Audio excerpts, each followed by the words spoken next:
कुनकुरी से इस वक्त की बड़ी राजनीतिक खबर सामने आ रही है। मनरेगा और धान खरीदी को लेकर कांग्रेस ने सरकार के खिलाफ मोर्चा खोल दिया है।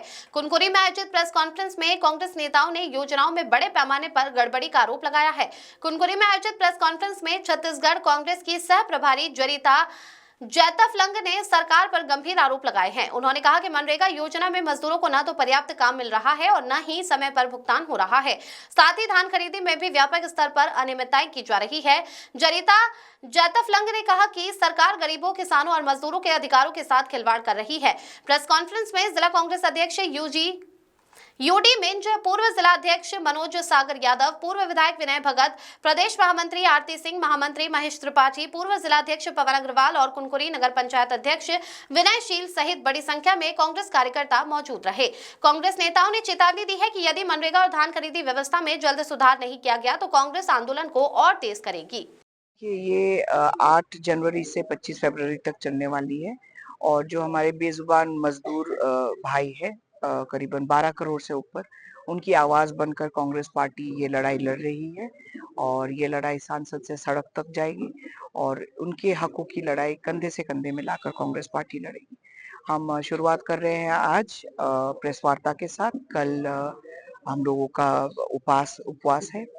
उसके बाद में पंचायत स्तर पे कार्यक्रम होगा, जिला स्तर पे कार्यक्रम होगा, राज्य स्तर पे कार्यक्रम होगा, वार्ड स्तर पे कार्यक्रम होगा और फिर जोनल एरियाज में भी ये कार्यक्रम की जाएगी।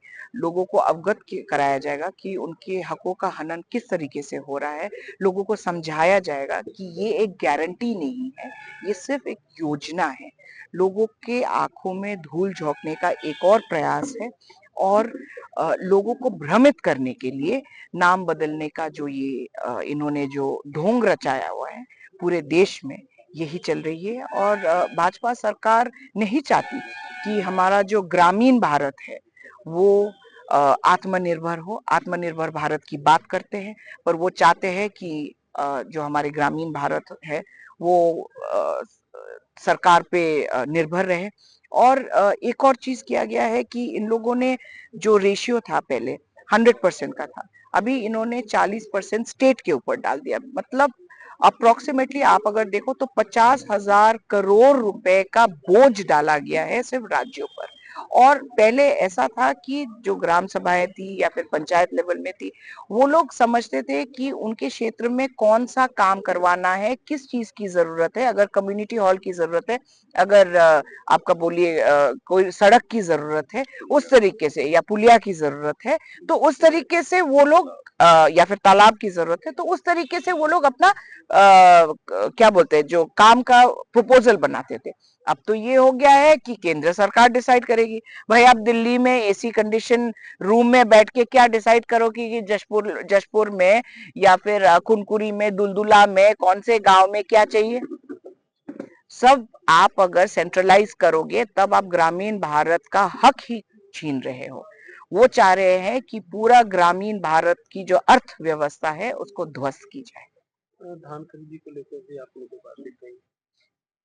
धान खरीदी की बात देखिए, जशपुर बहुत चीजों के लिए प्रसिद्ध है पर आजकल प्रसिद्ध हो रहा है धान खरीदी के नाम से। और जशपुर को बोला जा रहा है घोटाला और भ्रष्टाचार का केंद्र, धान केंद्र के नाम से नहीं या दूसरी चीज के लिए नहीं, भ्रष्टाचार और घोटाला का केंद्र बोला जा रहा है। और ये पहली बार नहीं है। जशपुर हर समय कोई ना कोई रीजन के लिए न्यूज में रहा है और इस बार भी फिर रहा है, जहाँ पे हमारे किसान भाइयों का हक छीना जा रहा है। बहुत सारे मुद्दे हैं जहाँ पे मेरे कलीग्स ने, मेरे जिला अध्यक्ष ने भी आप सबको बताया है। पर बहुत दुख की बात है कि एक पूरी सिंडिकेट या फिर बहुत सोच समझकर एक षड्यंत्र रचाकर ये जो पूरा काम किया जा रहा है, बिचौलियों का हाथ सशक्त किया जा रहा है और उनको संरक्षण दिया जा रहा है। हाँ, बगिया टैक्सी बोल दीजिए या फिर आप बोलिए बगिया प्लेस से इनको संरक्षण मिल रहा है, इसलिए इतना बढ़ चढ़ के आगे बढ़ रहे हैं। सिर्फ हमारे गरीब किसान भाई क्यों इसका वो भुगते? ये सही बात नहीं है। जिससे हमारे यूडी भाई जिलाध्यक्ष जी ने कहा, कल हम लोग पूरे 46 केंद्रों में, विशेष रूप से मैं किसानों की बात कहूँगा, और चूँकि मैं इसलिए कहूँगा क्योंकि कल का कार्यक्रम का मुझे विशेष रूप से संयोजक बनाया गया था। मैंने हर जगह मॉनिटरिंग किया और मैंने यही पाया कि किसान भारी परेशान हैं। किसानों का पूरा धान खरीदा नहीं जा रहा है, टोकन नहीं कट रहा है, टोकन बंद हो गया।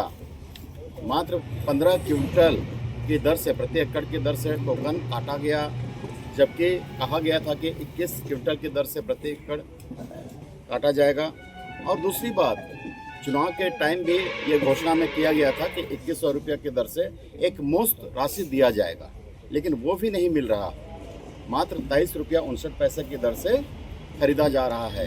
किसान भारी परेशान हैं और दर के ठोकरे खा रहे हैं। और सबसे बड़ी प्रॉब्लम ये कल जो आया उस बात को मैं कहना चाहूँगा कि किसान भाई कर्ज लेते हैं, लोन लेते हैं बच्चों की पढ़ाई के लिए, चाहे और भी विकास कार्यों के लिए, लेकिन आज यही उम्मीद से कि साल में एक बार किसान धान बेचेगा और सरकार खरीदेगी, लेकिन सरकार उस एंगल में विफल रहा है। और यही सब बातें आई हैं। हम कांग्रेस पार्टी के लोग कल धरना प्रदर्शन के रूप में गए, पब्लिक के बीच में गए, किसान भाइयों के साथ हमने वार्तालाप किया और यही समस्या पाया गया कि किसानों का पूरा हक नहीं मिल रहा है, किसानों के साथ अन्याय हो रहा है। आज हम उनके साथ खड़े हैं, विपत्ति के समय में हम उनके साथ खड़े हैं और हम यही कोशिश कर रहे हैं कि उनका पूरा धान एक दाना खरीदा जाए। यही सोच लेके हम कांग्रेस पार्टी के लोग कार्य कर रहे हैं। हम लोग पूरी तरह से कांग्रेस वाले किसानों के साथ हैं। सरकार का एक आदेश आया है कि धान खरीदी में संशोधन करने के लिए रकबे को लेकर के 31 जनवरी तक समय बढ़ाया गया। अगर 31 जनवरी तक समय बढ़ाया गया और छोटे किसानों का, मंझले किसानों का धान का रकबा आपने समर्पण करवा दिया, तो वो अपना संशोधन कैसे कराएगा? इसका मतलब अब जो आप डेट बढ़ा रहे हैं, वो डेट आप बिचौलियों का धान खरीदने के लिए, बोगस धान खरीदी करने के लिए और अवैध धान खरीदी मंडियों में खपाने के लिए कर रहे हैं। ये जो आदेश तिथि बढ़ाने का आया है, इसमें छोटे किसानों को कोई लाभ नहीं होगा। तो पूरे जसपुर जिले में धान खरीदी का ये जो पूरा सिंडिकेट चल रहा है साथियों, आप सब पत्रकार साथियों के माध्यम से मैं कहना चाहता हूँ कि इस पर हमारी मांग है कि जिनका धान जबरन समर्पण कराया गया, जिन छोटे किसानों का, उनके रकबा को फिर से खोला जाए, उनसे तोलाई बोरा में भराई का काम ना कराया जाए, उनसे जो अवैध रूप से 1.5 किलो का धान लिया जा रहा है वो ना लिया जाए और तत्काल रूप से सारे अयोग्य प्रबंधकों और भाजपाई फड़ प्रभारियों को वहां से हटाया जाए, ताकि किसानों के साथ जो अनियमितता हो रही है वो रुके और डेटा ऑपरेटरों का पूरे जिला में ब्लॉक वाइज ट्रांसफर किया जाए।